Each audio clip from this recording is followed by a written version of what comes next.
बिस्मिल्लाहिर्रहमानिर्रहीम बिस्मिल्लाहिर्रहमानिर्रहीम। प्यारे तलबा व तालिबात अस्सलाम वालेकुम। तो मैं पढ़ाने जा रहा हूँ आज 8वीं जमात का साइंस। जो मेरा टॉपिक है बेटे, ये टेक्सचुअल क्वेश्चंस के हवाले से है। तो आप अपनी किताब का पेज नंबर 200, साइंस किताब का पेज नंबर 200 निकालिए।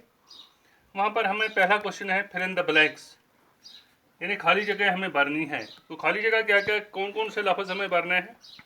पहला है meteorite, Pluto, moon, planets, universe, core, comet and constellation. अब हम इनको एक एक करके खाली जगहों में भरेंगे। तो पहली खाली जगह है बेटे, branch of science which deals with the study of dash dash is called astronomy.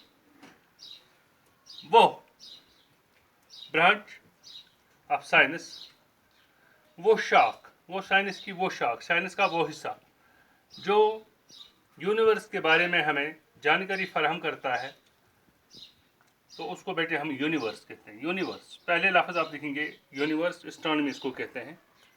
The branch of science which deals with the study of universe, पहली जगह आप लिखेंगे यूनिवर्स। तो दूसरा क्या है बेटे, unburned part of a meteor which reaches the earth is called dash dash. वो मीटर का वो हिस्सा जो जमीन पर जलने के बगैर पहुंचता है, इस वक्त उसको क्या कहते हैं? तो उसका नाम है बेटा मीटोराइट। मीटोराइट आप लिखेंगे दूसरी जगह पे। तो तीसरा पार्ट है बेटे, the heavenly body which revolve around the sun और कॉल्ड। वो हेवनली बॉडीज जो सूरज के गिर्द घूमती हैं, उन्हें क्या कहते हैं? तो आप इसमें लिखेंगे प्लैनेट्स। प्लैनेट्स। इसके बाद चौथी खाली जगह क्या है बेटे, the heavenly body which revolve around the planets और कॉल्ड।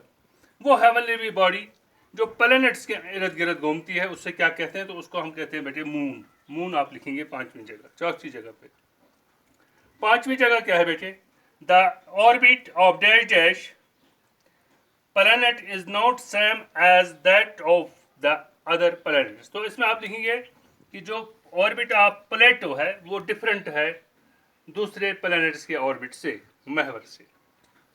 छठा पार्ट, तो बेटे अब हम छठा पढ़ेंगे, a heavenly body with a long tail moving around the sun in elliptical path is called. इसको आप लिखेंगे बेटे कोमेट। कोमेट लिखो इसको।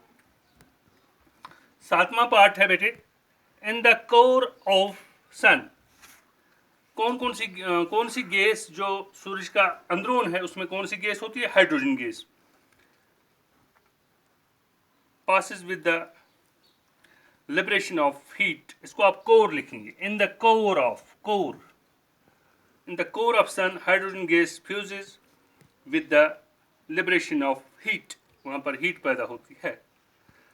तो आठवां पार्ट क्या है बेटे, a group of stars which resembles an animal or some known object is called dash dash constellation आप लिखेंगे।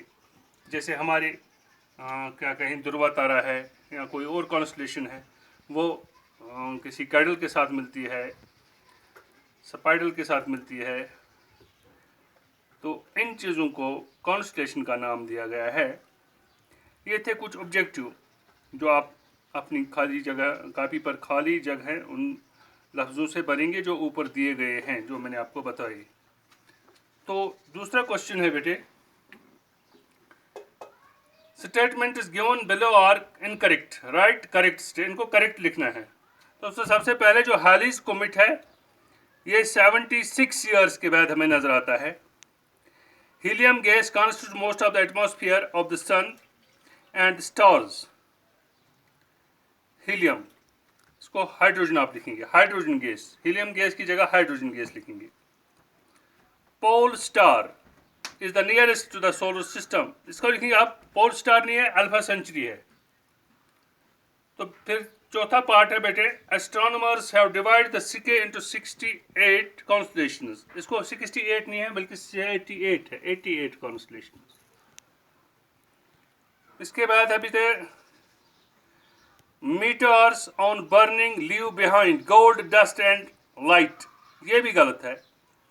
गोल्ड इसमें नहीं, वहाँ गोल्ड नहीं बचता है, डस्ट एंड लाइट वहाँ नहीं रहती है। डस्ट, गोल्ड इसको आप काटेंगे, गोल्ड बंद करेंगे, काटेंगे इसमें gold. The orbit of Neptune is different from that the orbits of the planet in the system. तो इसमें नेपच्यून नहीं है, प्लेटो है, अभी आपको मैंने पढ़ाया प्लेटो, प्लेटो। फिर है 7वां पार्ट बेटे, Mars is the second planet in the near solar system. इसको आप लिखिए वीनस, वेनस लिखेंगे आप इसको।